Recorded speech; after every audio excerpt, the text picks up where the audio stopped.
I'm Van Sebastian here without my co-host S.A. Baz Collins for this week's Written on the Edge, Season 10, Episode 20. I'll be talking with Robert Raasch and discussing his novel The Summer Between. So let's get to know our guest. Robert was raised in northern New Jersey. He is a writer, architect, designer, and visual artist who is an active participant in 24 Pearl Street and the Fine Arts Work Center in Provincetown, Massachusetts. He divides his time between Chicago, New York, and Copenhagen, where he is working on his second novel. Robert is spearheading a grassroots campaign this summer to promote his critically acclaimed novel, The Summer Between. Recent appearances, interviews, and reviews have included the Bay Area Reporter, the Harvard Gay and Lesbian Review Worldwide, Andrew Rimby's The Ivory Tower Boiler Room, Matt Baum's Sewers of Paris, and in New York at the Bureau of General Services Queer Division. Robert was in conversation with the acclaimed author Christoper Bram. Robert, welcome to the show. Thank you so much, Vance. I'm so happy to be here. And I apologize if I butchered your last name. I forgot to ask before we started. You were close. It's Raasch, Raj. actually, Okay. but yeah, but you were close. Perfect. Awesome. So obviously, there's a lot of information in your bio leading to this, but what was the impetus to tell this story? And you kind of told me ahead of time, which is why I'm asking it this way. What Yeah. was the passion to tell this story? I've had this story knocking around in my head for a long time, and my background is I've always been a creative and I've always done some writing, but I never thought, oh, I'm going to write a book someday or I'm going to write a novel someday. And I had this story and I wanted to flesh it out, and I started writing a series of short stories. And I put them together, I showed them to a friend or two, and they're like, oh, yeah, this is pretty good. I mean, it needs work, but it's pretty good. And then I got more and more together and I showed it. I think it was like more and more, like 500 pages.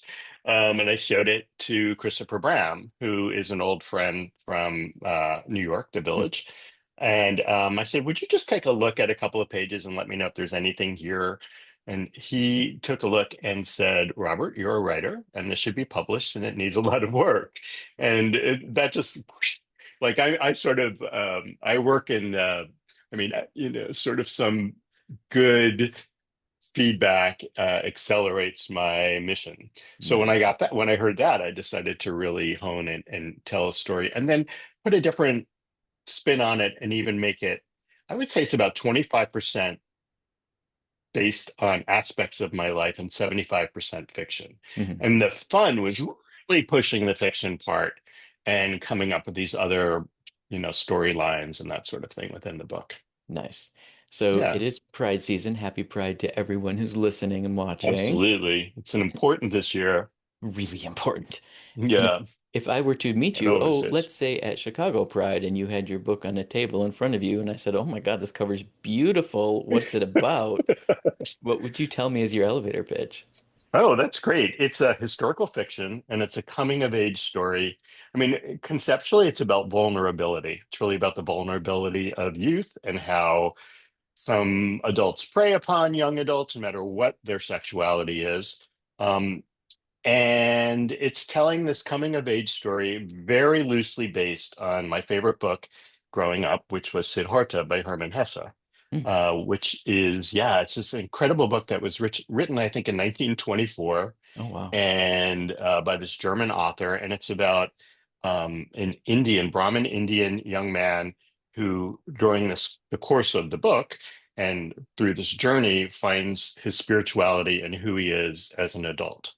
And he encounters all of these animals and people throughout the story that helps influence that. So I thought, gosh, what a great concept to really have a short span. So it's set over one summer between Andy and his best friend Elena, going from basically teenagers to young adults and what happens over that summer and how it changes them. Hmm. So that's all I took from Siddhartha, but that's kind of the basis of this story.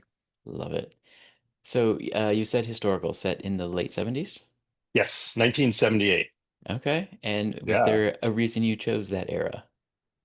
It was such an exciting era I think, in gay history and gay culture, especially in Greenwich Village in New York, which was like one of the epicenters. Hmm. And it just seemed like really ripe with a lot of other things going on in the world that I could pull in, like, the Carter was the president, and gay rights had been just a couple of years old, and it was the ERA movement in DC for equal rights, which I pulled into this.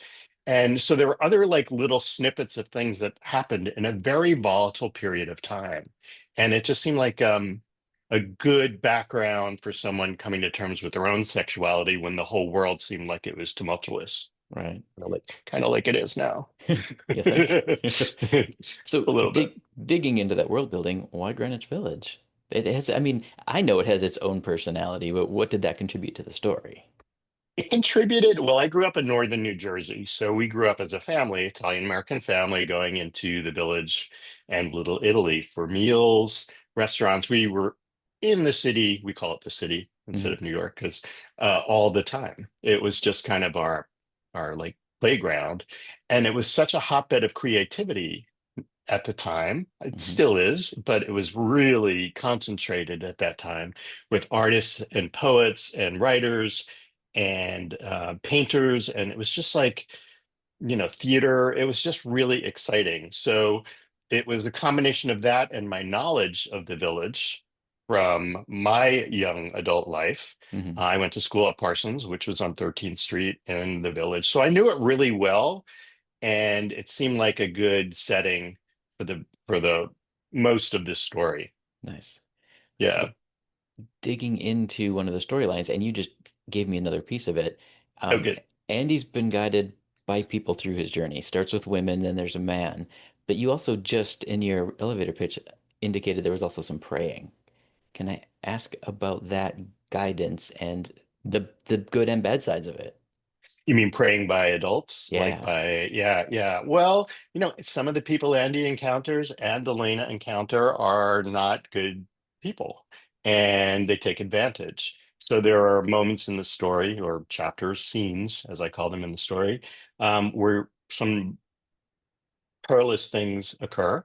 I don't want to give anything away, but Fair. No spoilers. yeah, yeah, no spoilers. But there are some moments where it's very clear that they're being taken advantage of. It helps shape them, but in some aspects, I mean, there's one in particular where I try to shape it where Andy is so young. This is where the vulnerability comes in. Hmm. He's so young that he can't tell the difference. He doesn't know He doesn't have that that he's experience. being, in a sense, preyed upon. He doesn't have the experience. So he thinks it's a good thing when it's actually everyone later, when he starts sharing the story, is telling them, no, this is not a good thing. This is bad. This is really bad judgment on the other person's part.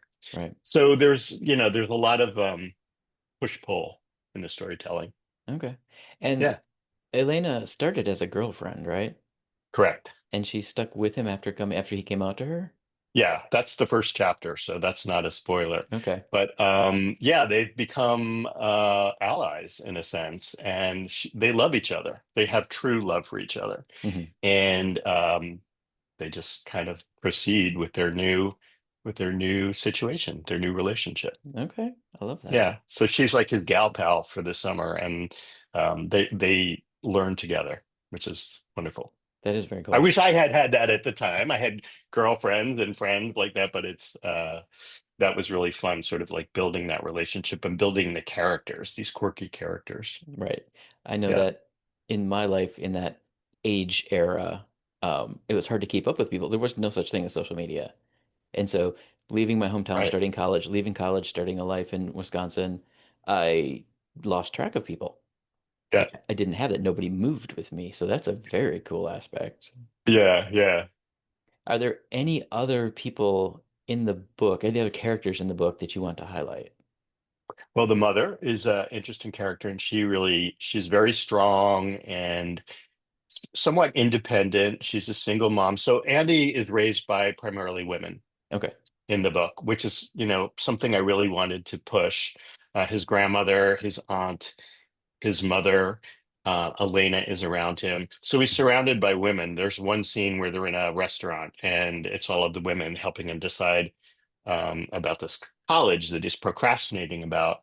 And I really wanted to have that dichotomy where he's coming from a world primarily of women, personally, interpersonally, and then Hmm. going into a world sort of men, like it's his sexuality he's exploring his sexuality and he's entering another world that he doesn't have the same sort of familiarity with on an intimate level. Hmm. So he has to learn intimacy too. So he has to learn intimacy and all sorts of things. I'm assuming he has moments of joy in discovering who Yeah. he Oh, is yeah. and coming to terms with his Absolutely. identity. Yeah. Absolutely. He Wonderful. does. Excellent. Is there anything about the novel I didn't think to ask that you want people to know? That's a really good question.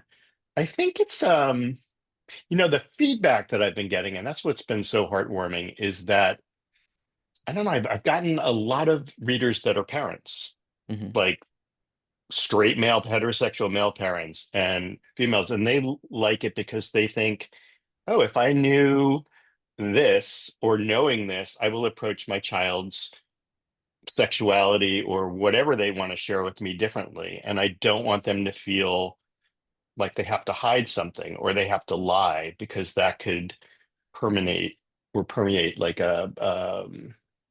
I don't know, sort of a feeling of fear within them and make them go out and seek these things on their own. So Right. that was really interesting for me, like because I hadn't thought of that aspect, and I've gotten some really beautiful emails from parents That's awesome. regarding this book. Yeah, so it's like it's definitely more universal than it's not just an LGBTQ plus book. It's very Mhm. much for everybody, and I've had all ages and all of that. So that was new for me, and I think that's interesting to know about the book going into it. That's brilliant. Have Yeah. you had an opportunity to offer like copies to P-flag groups? No, that's a really good idea. Libraries, yes. I've Okay. donated several to libraries in various places, and readers, I've asked readers to do that too. Hmm. So that's been great. But that's really, I love that idea, Vance. I'm going to do that. Yeah, because like you said, if it's reaching parents and it's helping them just Yeah. be there for their children, Yeah. that is so important, Yeah. you know? And for kids, coming up, it's not a young adult story, Hmm. but it is for older young adults. I think it would be helpful as well, I even with think the they time called it frame. new adult, is it? New adults, is that a Yeah, there's YA and then there's new adult, I think is the term. they slotted this in literary fiction, so yeah. So, yeah, but I think it would be appropriate Hmm. for new adults, and because the characters are such, and yeah, I think I lost my train of thought. Sorry. I think we were talking about P-flag and the importance. Oh yeah, yeah, yeah. I think like children, not children. But Scrap the that. youth, Sidebar. Sorry. youngers. Yeah, younger adults, I think would find something really interesting in this because the story is universal. Even though it's set in 1978, the themes are very contemporary. Hmm. There's a lot of fluidity that happens throughout this. It just didn't have a name then. Like Hmm. things weren't classified back then like they are now. Right. Things were more about discovery and a lot of things were hidden, but everything didn't have a label. So the story itself is very contemporary Hmm. even though it's set in 1978. But as you said earlier, there were no cell phones, Right. no internet, so it kind of, especially for young people, gives them a different glimpse of what it was like then, and maybe they would appreciate Hmm. more so the tools that they have now. Right. Well, one Yeah. of the things I've heard come up a couple times in like separate conversations is that there's sort of this line of pre-Glee gays and post-Glee gays, I in love that that. those of us who came of age before Glee know this world of it's kind of not safe. It's you kind of have to guard your identity. But the post-Glee era, the kids are a little more like, no, this is who I am. Deal with it. Yeah, theater kids, and yeah, Right. I love that. I wasn't aware of that. That's Like I really said, cool though. it's come up a couple times. Um, and what I love about it is your story crosses that boundary because either side of that boundary, people are naive, people are learning relationships for the first time, and there are people who will take advantage of that as well as those who will foster it. And Yeah. it is all about learning and growing, which is what your story is talking about, learning and growing to understand one's place in all of this. Yeah, and there's a postponed adolescence as well because you're not able to share or feel the feelings that, at least publicly or with your family, where you weren't then that you felt inside. So then when you turn 18 or 20 or 25 or 30, whenever you come to grips with your sexuality, you're Hmm. kind of catching up on crushes and wanting to like date and, first kiss and all of that. And Right. those are things he experiences. Like he has his first kiss in this with a male. And there are those acts of poignancy that I really tried to illuminate, I think, in a way that is very authentic. I love that. Well, Yeah. obviously, it's reaching audiences beyond you, beyond the audience you intended. Yeah. Yeah. Love Which that. was no one initially because I never thought I'd write a novel. So this is so exciting for me. This whole process is just amazing. I have to tell you, it's been amazing. It really is. And the only part that hurts sometimes is the length of time it takes. Oh yeah. Yeah. And Um, then after you finish the book, I wasn't aware of all everything that has to happen that you're well aware of. yep. But yeah. Yeah. Yep. Excellent. All right. So, if there's nothing else about the story, I want to kind of dip into something I mentioned earlier, a little early in this episode. Are you presenting at any Pride events coming up? I am presenting at the East End bookstore in Provincetown. I'm doing a reading on June 21st. Love it. I think tickets are on Eventbrite, and there'll be book signing and questions and answers and that sort of thing. There's some talk about going to some Pride events in New Jersey, which is kind of interesting because of the book, but nothing has been secured yet. They're later in the month, and a couple more podcasts coming up and that sort of thing. Love it. All Yeah. right. We will drop your website for folks to follow that information at the end of the episode. I want to ask my get to know you questions if you're ready for them. Oh, yes, I'm ready. Fire away. All right. Can you name a movie that was better than the book? I would say Call Me by Your Name. I Really? think, yeah, it was a wonderful book, but I think the movie, because of the performances, had Hmm. a subtlety, sometimes a subtlety, that really made it quite lovely. Yeah, it's one of Love my it. favorites. Yeah. All right. Well, with which fictional character would you most like to be friends? The first that comes to mind is that there's a book that I read a long time ago, and it stuck with me, called The Unbearable Lightness of Being by Milas Kundera. I've heard And of it.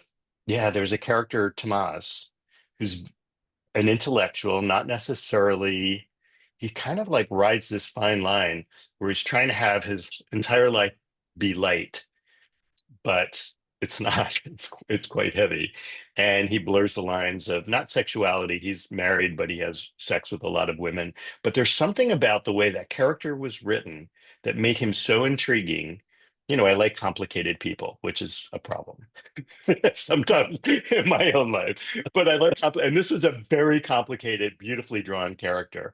So he's somebody I would sort of be curious to get to know more. Love it. Yeah. Well, what is the most fascinating fact that you know? I don't know if this is exactly answers your question, but I believe I've had personal proof, that ghosts and spirits exist. Ooh. So to me, that's a fact. To Hmm. many people, it's, whatever. But to me, that's a fact because I've had some lovely experiences that have reshaped how I look at spirituality and afterlife and all of that in my life. Love that. Deep. Hey, I have always believed there is more to this world than we will ever be aware of. Yeah, we Full we stop. totally don't understand it, but there's something. Yeah, I am. Hmm. Yeah. Well, what was your favorite subject in school? Oh man. Well, art, of course, and writing, and then it evolved more into three-dimensional, like sculpture, Hmm. architecture, As you and said, I look at writing as three-dimensional too because I get in and I see the environments and the rooms, and I'm describing them, and the characters have all these dimensions. hmm. So all these things that were sort of framed with dimension. Love it. I Yeah. often, when I write, also add the fourth dimension of time because I write to story points, not necessarily outline, but there are things that have to happen. So you write to those, but you have to be thinking about them to get the characters there. Oh, I like that. I feel like I want to interview you now because I want to know more about your process and your writing. let's flip the cards, flip the table. Boom. All right. Yeah. We That'd actually be a hilarious episode. Next time. I know that would be actually really funny. Next time on Rote Podcast. Myself, me. Interviewed by Robert. Yeah, Okay, so before making a telephone call, do you rehearse what you're going to say? absolutely not. Never. Not even bullet points? No, no, I Love it. don't. All right. Well, what current event or cause are you most passionate about? Oh man, so Like, many. like, What yeah, hard to pick one. hard to pick one, especially now. Hmm. Absolutely animal rights and animal cruelty. I am a big lover of animals. Same with human rights Hmm. and democracy, especially now. I mean, Yeah. yeah, those are three. I mean, of course, they're all the beautiful, health, you know, um, issues going on and all that need attention. But those are the three that come to mind. Yeah, Um, I'm so anti-cruelty. I think all of those fall into. yeah, Yeah, absolutely. yeah. All right. Well, if you could visit anywhere in the world, and it sounds like you're a traveler, so this might be a short list, but if you could visit anywhere, where would that be? There are many places that I would love to go that I haven't been. I haven't been to Japan, even though I've designed a project there Oh, in neat. Tokyo, and I think Osaka, there was another one.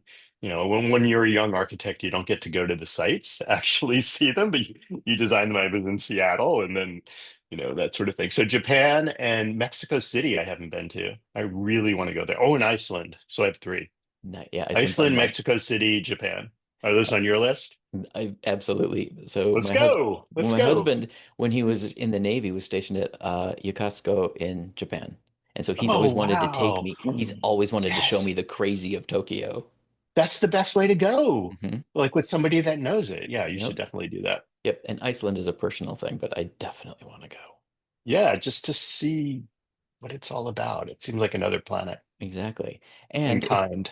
if you don't follow our YouTube stuff, my co-host and our other host, Albert, who lives in Mexico City, are basically doing watches of gay shows, movies, any cinema or media, because Albert is new to it all. And so I think right now they're in Mrs. Maisel. And if you're not familiar with the series, Maisel's um, PR person slash manager has sort of that questionable storyline. Um, Yeah, I love her. but yeah, he's in Mexico City, so Wow. there's the tie to your three. Yeah, let's go now. Let's just go. Exactly. I could All right. travel any minute. Okay, Oh, I so love travel. So yeah, me who, too. if anyone, was your first celebrity crush? First thing comes to mind is Susan Day on the Partridge Family. I can see that. So it was Susan Day, and then I think I moved on to Rusty Staub, who was a first baseman on the New York Mets. Neat. I don't know why, so random, I but it was there for a long time, and I don't know why. But Yeah, yeah, it's no, kind of hysterical. who can describe attraction? I would go to Mets games live just to be like, oh, Love it. All right. Final question. What's your uh-oh. personal favorite recipe that you make, and are you willing to share it? Oh, risotto. I love making risotto. I love the entire process of stirring. There were quicker ways to do it, but I like to make a wild mushroom risotto with lots of wine and cheese. Why are you laughing? Have you seen Does it Ina sound good? Garten's baked risotto video? No, She, no. she walks into her kitchen. She's like, people say they love to come home and make risotto. Nobody likes to stand there and stir, so I'm gonna bake it. And I'm sure it was absolutely delicious because you had 10 pounds of butter in it and, a wheel of Parmesan Reggiano or something, So because she likes that. she does, and I can absolutely say I've made her recipe, and the only problem I have with it is because you don't stir, it sticks to the bottom of the pan. Oh, Otherwise, that's it not was good. everything aside from the outer crust. And if you like crust on your risotto, then there's some crunch to it. But Crunch is good. everything else was perfect. Her recipe worked, but because there I'm was gonna no have to try stir, it. yeah, look it up. Just I Ina have all Garten of her baked books. Then risotto. it'll throw my recipe away, which I would share, but I'll be like my Italian grandmother and leave out one ingredient, so it'll never be as good as hers. Oh, that's sneaky, Isn't that sneaky? sneaky. And then like you'd have Yeah. to tell somebody in your deathbed though, Exactly. because that's how She it left me goes. her recipes. She did. Oh, Yeah, nice. I have a very sort of sidebar story here that Uh, but my grandmother, when she passed, I loved her lasagna so much, and she never told anyone. And in her freezer, she left a pan of lasagna with my name on it. And we all had it for Christmas that year. It's going to make me cry Oh, again. But isn't that amazing that's talking about food? fantastic. Yeah, it was like, this is free. She knew, and But she never gave incredible. you the recipe. Not for the lasagna. No, she gave it to me for Italian wedding soup and a couple of other things. Nice. Yeah, All yeah, which right. I still make with love. Yeah, Yep. No, that would be a memory to cherish forever, for sure. yeah. You made it through my list. Thank you. That wasn't so hard. See, you're a natural. Uh, the fact question tripped me a little bit, but I think we're You did. okay. Yeah, You handled it yeah. gracefully and beautifully. Thank you. All right, so I know we've teased a little bit about what's coming up for you. Is there anything else you need to mention about your coming summer or upcoming projects? I know you're working on book two. Yeah, I'm working on book two while I'm doing promotion. Like you introduced this is a grassroots effort because with the first novel, no one knows who you are, especially if you're known for other things or Hmm. unknown for other things. Right. Um, so I'm doing both simultaneously, but it's a different kind of story. It's about a woman who lives in the same co-op for 45 years. She's turning 70. She has a gay son and a lot of gay characters around her, but Say that again. I'm she sorry, you has cut. a lot of secrets. Nice. Yeah, so these bombs sort of explode as the book goes on. So it's very early. I have 5 chapters done, so there's a ways to go. But All right. yeah, yeah, Love it. yeah. And your website, Yes, people should Robert follow you. Raasch.com. Okay, robertrausch.com. And people should follow for updates in the where you're going to be, where they can meet you, as well as project updates for the book. Yeah, yeah, mostly on Instagram though. I say Instagram and Facebook are the two freshest, most current because they're easier to update than the Right, website. right. Yeah, and we keep posting. I have a small team that keeps posting all the announcements of when a review comes out or if there is an appearance or book signing, that kind of thing. Hmm. It's always on Instagram. So I encourage Love you it. to follow me, And please. on Instagram, you are Keep up. robertrush.author. Yes, there are two, and there's the other one. I don't know why there are two, but there was some technical thing. It's Okay. ROB.ERT Italia, Italia, and that seems to be the more popular one Hmm. and the one that's promoted more for whatever reason. These are things that go beyond my understanding. But so it's rob.ert.italia. And I think the same information is on both of the accounts, but that's the one that seems to be generating more attention. Interesting. Yeah, All right. I will yeah. include both on your page on our site. Thanks so much. 100%. You're so good. You're so good to me. I try. Gotta take care of all of our people. Come on. Yeah, absolutely. So, do you have any final words of wisdom for listeners, watchers, fans, and friends? No, just like everyone that feels creative, I never thought I would write a book, like I said 3 times already, but do it. Make things. You don't know where it's going to go. I never expected to be where I am right now. So be creative, be vocal about being LGBTQ, just get out there and let them know we're here and tell your stories in whatever discipline. Yeah, Right. Visibility is power. it is. Absolutely. Perfectly said, Thanks. stated. All right, folks, we'd like to extend a huge thank you to Robert Raasch for joining us. Robert, thank you. Thank you. Thank you for your schedule flip and joining me today. This was really fun, Vance. I really Yay. enjoyed it. Thank you so much. My pleasure. And folks, we at Written on the Edge are proud to introduce you to new media by queer content creators. So if you enjoy learning about new artists or hearing our thoughts on entertainment media, please like and subscribe so you get the alerts for new episodes. The show was produced by Rogue Ravens Media. For our disclaimers, links to social media, our listen stations, or to sign up as a guest, visit www.rotepodcast.com. Tune in next week for your queer media fix.